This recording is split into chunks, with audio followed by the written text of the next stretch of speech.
Hey, I'm Alex Radcliffe from Board Game Co, and this is your news and week in review, although we don't actually have any news this week. It seems to be a light week as far as news goes, although there are a lot of Black Friday deals, Cyber Monday, all of those things. If you do find yourself spending for the holiday, there's ways to spend lots of money, including on board games, and all your favorite board game companies almost certainly have their own little online stores. You should sign up for like the emails from anything from Lucky Duck to Steamforge to Leader Games to whoever. There are a ton. My inbox is flooded with emails for the various sales that these companies are running, so you can go ahead and check them out in case you wanted to stock those shelves. And of course, Amazon has you covered as well with a smattering of board game deals. Now that said, that's kind of like the general news ecosystem. We're also going to be skipping the creator highlight for today because instead I wanted to talk about Thanksgiving. I'm filming this Thanksgiving morning, and aside from the fact that I have food plans today, I also have gaming plans today. We'll talk about those as well.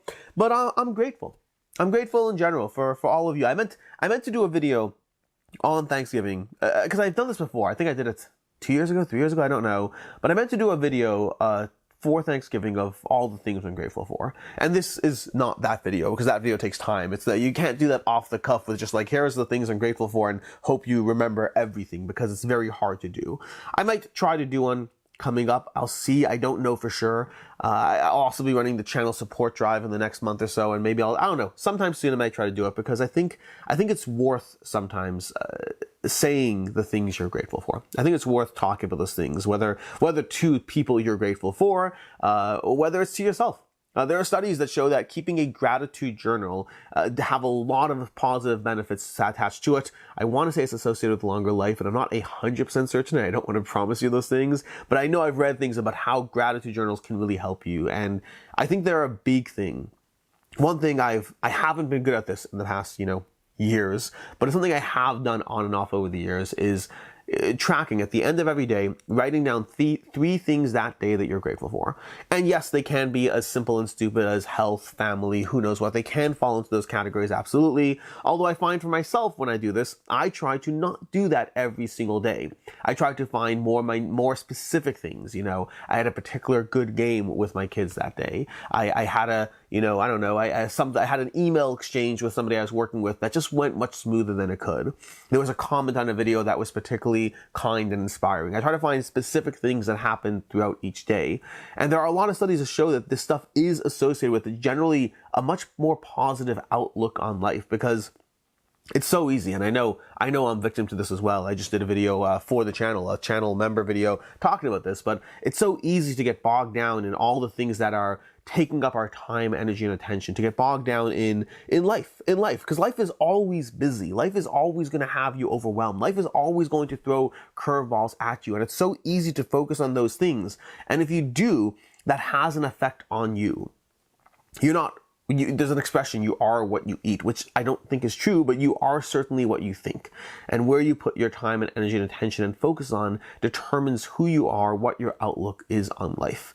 You can't wait for life to be good to decide to be happy. You have to choose when and how to be happy for yourself. And I say this fully acknowledging that everyone's going to have their own mental challenges to go through. It's one of the problems with doing a video that addresses a lot of people, is there's some people who this kind of messaging can be very helpful and inspiring to. And there are others who are going through far more serious things. And if you are someone who's struggling with depression or any actual mental issue, people who go through that know that it's not quite so easy as being told to cheer up and be happy. And life is far more complicated than that. And so I don't want to minimize the nature of this topic to a one-size-fits-all approach. But I do think there is merit to the idea of seeking happiness, to the idea of seeking those things that bring you joy, to the idea of being mindful of the things that you should be grateful for. And it's my current New Year's resolution. Granted, it's not New Year's, but we don't need to wait for New Year's for a New Year's resolution. Currently, I want to start doing my gratitude journal again. Like an actual gratitude journal, whether it's written down electronically or physically, I don't know. But actually writing down every single day, I want to start writing down 3 things every single day that I'm grateful for. Maybe I'll do it. No, I was going to say maybe I'll do it in the community, because I have a community tab on YouTube, and I was thinking out loud, maybe I'll do it in the community tab. But honestly, I'd rather not, because I'd rather the ability to be completely, we'll see. Maybe I'll do things here and there. I don't know. But I think Like it's a journey that I kind of want to invite you on. Like it's something that is worth doing, to every single day commit to writing down 3 things that you are grateful for that day. And again, you could fall back on the generic. You absolutely can. But I find that when you do this, it's something that you generally won't. You generally won't fall back on the generic. You'll find a way to find those moments throughout the day that did bring you joy. And that is then where your attention gets focused. Which I guess is now a good time to say some of the things I'm grateful for. This is not a catch-all video. Again, I still think I want to do a dedicated video about this. But just for general broad strokes, I'm grateful for a lot of things. And I think I spend more time on this channel talking about how I'm overworked and I'm busy and there's too many things on my plate and I can't play all these games. And sometimes it's just the nature of where attention goes. I did a video of top 10 worst parts of being a content creator and top 10 best parts of being a content creator. And the worst parts got so much more views, which wasn't my intent, but I should have recognized what happened, because that makes it sound like the vast majority of people who watched that one might think that I don't like my job, and I love my job. I'm so incredibly grateful for my job, and I talk about the things that, about this job, about this life that give me such joy, because it's incredible. There's downsides. This is a job, make no mistake, but I wouldn't choose any other job. This is where I want to be. This is what I want to be doing, and that's the first thing I'm grateful for. You. I'm grateful for all of you who show up every single week, show up every single video, who comment, who engage, who like, who share, whether you're a member on Patreon or Ko-Fi, or whether you're subscribed to the channel, or whether this is your first video. All of you are the only reason I'm able to do this. When I first started doing YouTube videos, I had no real goals. And after I started getting a few views here and there, I was like, you know what? If I could turn this into a thing where like I make a few $100s a year, that would already be worth it, because it's doing something I love. And if I can get a few $100s a year, that's already worth it. And I've gone from that to being able to make this basically a full-time job. Like, board games are my life, and that's something that I will never stop, well, I hope I will never stop being grateful for. The way it interacts with my life, the way it changes things, the fact that there might be more pressure to play a game here, or do that there, or make sure this video is on time, or do that thumbnail. There's certainly work attached, but this is so much better. Like my last job, before I quit my old job to go full-time in board games, I was COO of an e-commerce agency, and I liked and appreciated many aspects of that job, but ultimately I was also the person who got on calls with angry clients who had spent $300,000 on a website and weren't happy with where they were in the process. And those aren't fun calls to be on, even though I've had nothing to do with the outcome. Well, not nothing. But process driven. Either way, it was a high stress life. I used to get stress headaches on a regular basis, like at least once a month, often 2 or 3 times a month. I would get stress headaches, and that changed almost immediately when I went full time into board games. There's always going to be work. There's always going to be pressure, but there's so many things in life to be grateful for. And I'm incredibly grateful for the fact that all of you allow me to do this as my job, to sit down in front of a camera, to talk about board games, to have a conversation about, like, here's what my weekend looks like. Here are the games I'm going to play. Here are my thoughts on these games. Here's a top 10 list of this. Here are the games I'm backing. Here are the games I'm not backing. To go to conventions, to interact with all of you. This is such an honor and a privilege, and I am incredibly grateful for all of you that continue to show up and watch and engage and have made this channel what it is. So thank you for that. I'm grateful for the people in my life. I'm not going to name all of them because inherently, like I said already, I haven't prepped for this video the way I planned on, so it would be very hard to do. But I'm incredibly grateful for the friends I've surrounded myself, for my family. I'm incredibly grateful for the sheer amount of support I have from friends, from coworkers. Coworkers are, well, I guess coworkers is just really Meg, but I mean, like, my coworkers are wrong, we're peers. I'm grateful for my friends, for my peers, and for my family, for all of the value people add to my life. And it's something that I found that has really become, I was talking to somebody this past week about how I really feel like when I first got into board games and this hobby, board games were the focus. People were the things you needed at the table to play the board games, and I like people, but board games were the focus. And I do feel over the past 5 years that has very much changed. Games come and go. Games will always come and go. And I love games, make no mistake, and I still prefer multiplayer to solo. But at the end of the day, it is the people, I guess that last point drives home the next point. It is the people that I find I get so much value out of these relationships that I have. Being able to go to conventions, being able to interact with my friends and see them on a regular basis and again, they're because I find my life is surrounded by people who are often all 3 things. They are friends, they are peers, and they are they're not family, I guess. They're friends and peers. They're friends and peers at the same time because we share a love for the thing that we do and we can connect over that. And then we just get to hang out and talk and interact. And I appreciate all of them. If you're a member of the Discord community, I appreciate all of you there. Like I have a tight group of people who I have become close friends with who, again, they're not content creators or anything. They're just people who got to know us, got to know me, got to know the channel for a long time ago, and have just been around for a long time. I have made friendships out of, again, just viewers of the channel who turned into more. I recognize a lot of names on YouTube, people who comment on a regular basis, and I appreciate all of you for being here. Like, there are people who started off who were watching the channel 5 years ago. There are names I don't see anymore. There are names that I used to recognize and they don't show up anymore. I don't know if they're still in the hobby. I don't know if they shifted to other channels. I don't know what the reasons are. But then just as much, there are names that have been consistently here for the past 5 years through the growths and iterations of this channel, through the growths and iterations I've gone through. And I incredibly am so appreciative of all of you. Thanksgiving is a complicated time. Holidays in general are a complicated time. They can drive a lot of emotions in a lot of different ways, and it's not always easy for everyone. And I think that those who are struggling with any holidays at all, I'm sorry. I'm sorry. It's hard. It's like holidays really can bring out a lot in us, especially if we're not in a place in life where we want to be. And so life is complicated. Life is hard, and I hope that as many of you as possible are in a good place. Have good people in your life. Or barring that, have enough solo games to play through and get enjoyment out of that. And it always will be a constant journey to figure out what we want out of life, what we want out of now, what we want out of the future, what brings us joy in the moment, what brings us joy in the overall sense of the goals we have for our, next month, our next year, our next 10 years.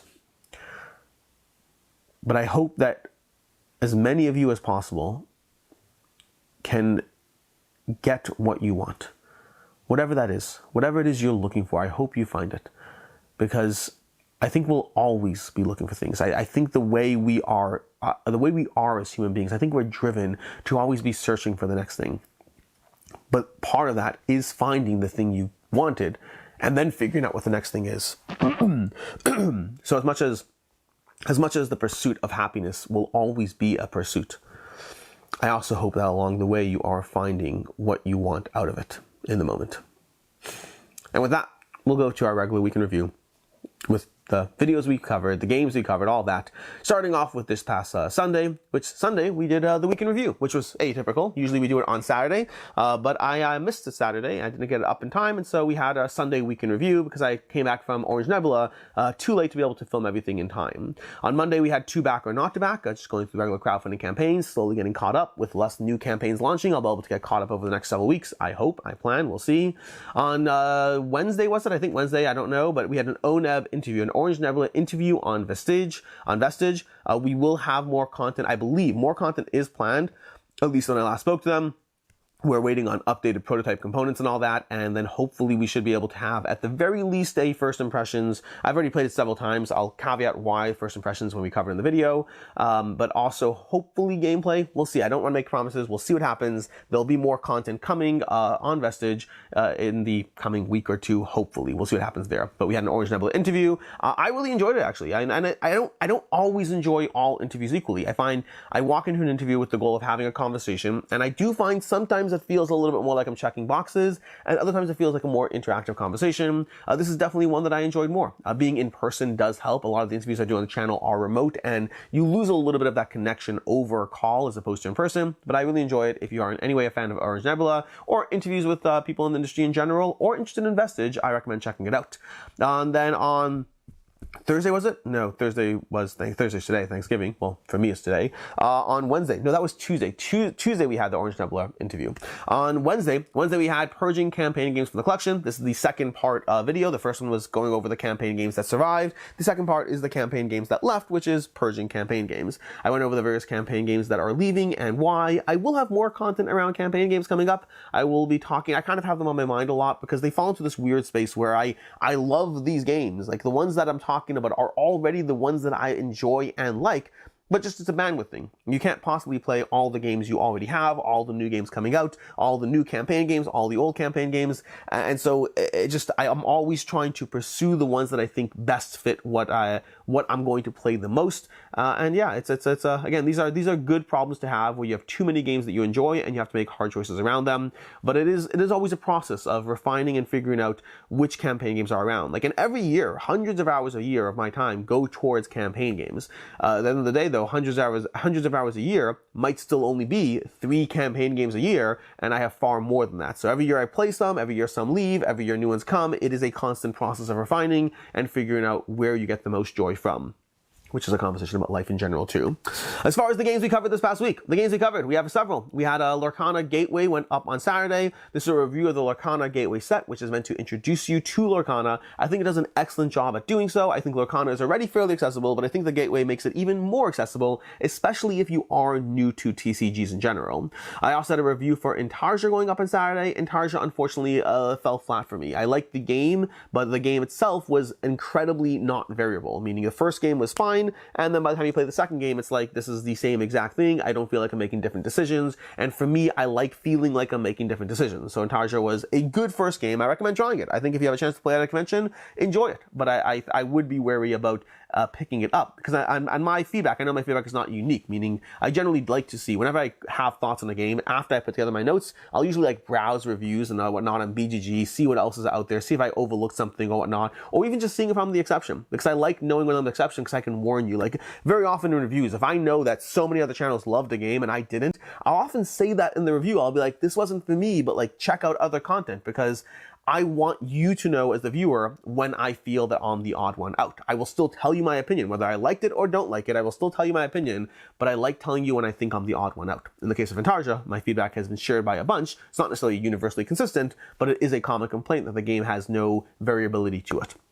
Continuing from there, we had another Primal challenge on Tuesday, I want to say, facing off against Zethros, I can't remember the name, but facing off against that guy over there. I love Primal. This is my first time playing as the new characters. I never played as the expansion characters, and I like the expansion characters. I may have lost horribly, that is neither here nor there, but I still love Primal. It is one of my favorite campaign games, if not my favorite campaign game. I'm loving it. I love Primal. It is, I cannot tell you how much enjoyment I'm getting out of it, and that is a keeper for me. A big fan of it. They are currently having their Black Friday. Speaking of companies having deals, they are currently having their Black Friday deal or whatnot. So if you have been holding off on Primal until now might be a good time to go ahead and check it out. On Tuesday, we had a Mighty Shot preview. Mighty Shot, you know what, I'll talk about it in a second, because we also had a gameplay. So we had a Mighty Shot preview done by Meg. Then on Thursday, we had a Clans of Caledonia review. I am a huge fan of Clans of Caledonia right now. It's a new game to me. I played it for the first time because of the Industria expansion currently on Kickstarter, or I guess it ended already, was on Kickstarter. But I've had this game in my collection. I've had Clans of Caledonia in my collection for years. I've had the deluxe edition for a long time. I've wanted to play it. I've heard good things. I happen to have never tabled it. And I think I even read the rules, because when I was reading the rules to play it again, I was like, this sounds all vaguely familiar. I'm pretty sure I've read the rules to Clans of Caledonia before and just not tabled it. But at least partially the rules, I don't know. Either way, I tabled it. I love it. Review already went up. So again, I give it a 5 out of 5. I think it's fantastic. It is a beautiful blend of elegance, simplicity, and just sheer amount of decision making. Like, I'm in the middle of my 4th game. Well, by the time I'm filming this right now, I'm in the middle of my 4th game over on BGA already. I played 3 games already. Like within 2 days, I had played already 3 games of Clans of Caledonia, because I only had 2 days. I played it for the first time on Tuesday, played it on Tuesday, got 2 games in on Wednesday, and then, I filmed a review Thursday morning for you to watch. It was all done in a very short time period, which I don't love. I do like having more time and chance for a game to settle, as opposed to being like, I just played it and I'm currently over the moon. So that is the downside, but I also want to get the review up so that people can have an opinion while the campaign is still active. So I will say, I don't love having an opinion formed over 2 days. I like to give time for games to breathe so I can let it settle, which works both ways. Sometimes if I'm disappointed, I can level up my emotions, and sometimes if I'm on a high, my emotions can settle a bit. So I wish I had that. I didn't in this case, but you'll either hear me playing more Clans of Caledonia or not. But right now, I love the game. I think it's incredible. And like I said already, I'm middle of my 4th game on BGA, and I currently plan on playing it Saturday night as well. So like, even though it is new and high, I am giving this a lot of time and attention right now, because I am really enjoying just the sheer elegance and simplicity of the gameplay. I think it's amazing. definitely check it out if you have a chance. It's on Board Game Arena, or play it in person if you have the opportunity, but I highly recommend it. It's in the top 100 on BGG. I absolutely see why, and I love it, and hopefully that's clear by now. Again, this is the thing, like, sometimes I'll get flack for, like, you know, you like too many games, but if you actually watch my review coverage, a 3.5 is the most common rating I give, period, full stop. It is the most common rating. I have data on this. I will be doing videos on some data, by the way, but I have data on this. A 3.5 is my most common rating.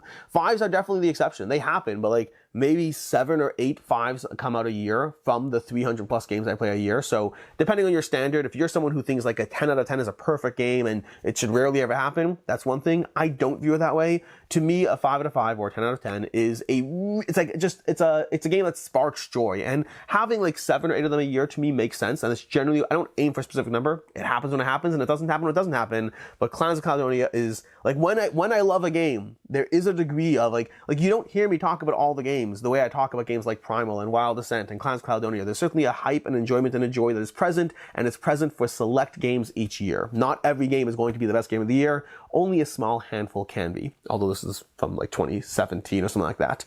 Anyways, that was Clans of Caledonia.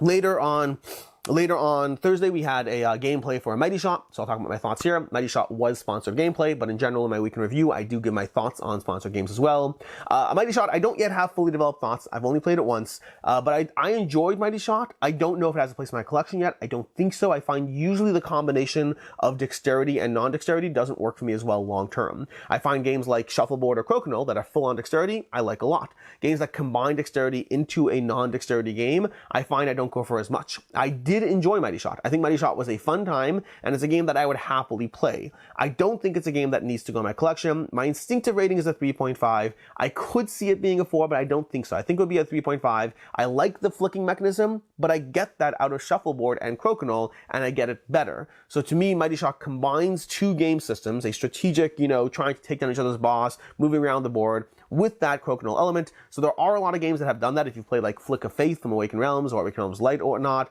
Even if you play games like Pitch Car, although Pitch Car I would argue is a bit more straight dexterity. Even though it is a race, I think it's a bit more straight dexterity than some of these other games.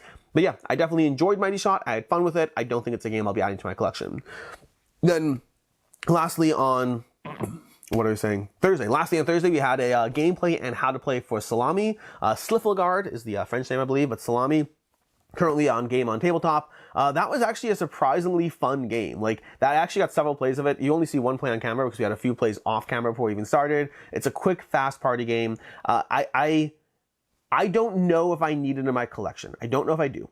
But it is surprisingly fun for the chaos that it has. Like, it's a great, like, this is a great straight-on drinking game. My biggest complaint right now is, and I think it's the kind of thing that will be streamlined as the game goes, but I do think the app integration does have moments where it's a little unclear how things work. The basic idea of Slifflegard is, or Salami, is you're hungry, you're returning from your adventures, and you're at a bar, and you're trying to grab salami while the bartender isn't watching. And so it has this tower of poker chips, that's a salami, which is a cute little table presence to begin with, and then has an app as far as you can keep grabbing pieces of salami, but the barkeeper will return. So you're kind of playing hot potato with salami, where you grab pieces of salami, and at some point you throw the knife to the next person, and now they're the one cutting the salami. Add in a few ability tokens, and you have a game that is frenetic and chaos and surprisingly enjoyable. Now again, this is these types of games are always weird because there's so many of this type of fast-paced, frenetic kind of party game experience. Like if you ever played Jungle Speed is a classic, you should try it out. And I do find that these games, I generally very much enjoy them, but I usually don't have many of them in my collection, although I do kind of want Jungle Speed. Like right now, for example, the one that I do have in my collection is Steal the Bacon or Taco Cat Goat Cheese Pizza. These are games that just give you a party vibe and moment. So Salami it's a weird one because it falls in that space where I thoroughly enjoyed myself with it, and I probably don't need to add it to my collection. I think the app makes it, like if I'm going to pick between Steal the Bacon or Jungle Speed, again, I do want to pick up Jungle Speed now. I don't actually have it in my collection, but I remember having so much fun with it. But games like Jungle Speed and Steal the Bacon, I think that the difference between having to pull out a phone for a game like that is the difference for me. So those are my kind of thoughts on Salami in case you wanted those. And that is basically where we are for the games I covered this week, which brings us to today. Today we are going to have the following. We're going to have a review for Neom. It's an older title, happened to review it, so you can check that out. And we'll also later today have a Stalker unboxing, which I planned for today, and then I saw that Awakened Realms is doing their Stalker unboxing yesterday. So I'm a day behind, unfortunately. Marcin beat me to it, which was not planned. I should have done it weeks ago. I didn't, and that's the price. Now I'm not first dibs on that. Anyway, so we'll have a review for, an unboxing for Stalker, Stalker the board game from Awakened Realms, a game I thoroughly enjoyed, and I'm excited to table when I can. And that is basically that, which means next week we're going to have upcoming campaign games for the month of December, probably a shorter list, I assume it usually is, and we'll also have random questions are going to be back. This time the random questions are going to be about campaign games. Like I said, I have them on my mind, but that's going to be showing up next week, so we'll have a month in review and a campaign game questionnaire going up the same day next week. As far as the games on the couch, these are currently my Thanksgiving plans. Played both some of them today, because for me this is Thanksgiving today, as well as some of them played over the weekend. We'll see. But like I said already, I have plans actively to play Cons of Caledonia. This is currently my my Saturday night game as of right now, but we'll see if I get a game in today as well. I don't know, but for Saturday night, I have it planned. Cartographers, it's going to be a quick, easy classic to play today, so I hope to be tabling this today. Again, this is going to be mostly not really new stuff. I guess we do have two new things. I have some new things. We have Ethnos, which I tabled last night and thoroughly enjoyed this new version of Ethnos from Simon. I love the art. I love the presentation. Review coming soon. Ethnos has always been a game that I liked and hated the presentation, and now I like the presentation. So you already know that I enjoy this. How much, though, we'll talk about later, but I hope to be tabling it today. I think that's easy. Windmill Valley is going to be the question mark as to whether I can get a table this weekend. This is the only one on the table that I don't know the rules to, so I hope to be reading that soon and seeing if we can table it this weekend. I heard good things about it, and I threw in one new game to the mix. And then lastly, I would love, and I plan, this is the active plan for today, I would love to be tabling Everdell, hopefully with a new expansion that I haven't played with, because although the main plan is tabling Everdell because I haven't done it in a while, and the new expansion is just if I can make it happen, I'll make it happen. But I've been mostly playing Everdell Farshore since getting that, and it's been a while since I've gone back to basic Everdell, and so I want to do that because I love this game a lot, and this is one of those games that every time I play it, I'm like, why am I even keeping other games? Anyways, until next time. I'm Alex Radcliffe from Board Game Co. I hope you enjoyed this video. I hope you've had an excellent holiday weekend. Hope you continue to have an excellent weekend. And as always, I hope you have a good one.